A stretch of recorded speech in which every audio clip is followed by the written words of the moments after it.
Salut, vous écoutez la radio Voix sans frontières depuis le réfugié Ebenezer, avec l'aide du ICR, la radio faite par les réfugiés pour les réfugiés. Je suis Dominique, d'origine africaine. Nous allons parler aujourd'hui de la femme africaine. La femme africaine est un symbole de force, de résilience et d'ascendance. Tout au long de l'histoire, elle a joué un rôle central dans les communautés. En tant que gardienne de la culture, éducateur, travailleuse et leader, même face à d'innombrables défis sociaux, économiques et politiques.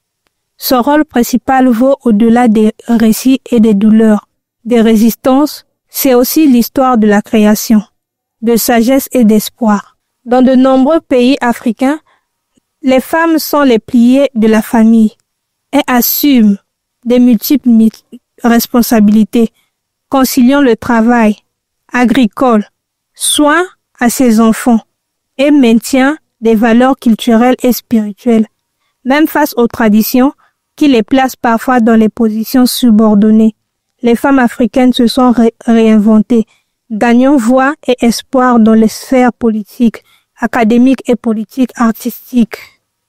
Ces dernières années, le continent a connu une croissance du nombre de femmes dirigeantes, entrepreneurs, scientifiques et militantes. Elles élèvent la voix contre la violence sexiste, le mariage des enfants et d'autres formes, l'oppression, luttant l'égalité et justice sociale. Wangari Maathai, la première africaine à remporter le prix Nobel de la paix, sont des exemples à la capacité de transformation des femmes africaines.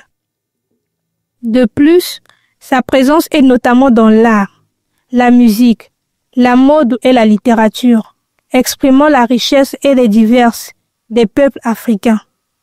Leur histoire, transmise oralement depuis les générations, sont des sources d'inspiration et d'identité pour les millions de personnes à l'intérieur et à l'extérieur du continent. La femme africaine est donc un symbole. Elle est agent de transformation.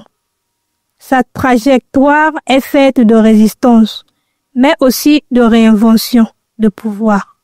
La célébrer, c'est reconnaître ses importances fondamentales dans la construction d'une Afrique plus juste, plus libre et plus prospère.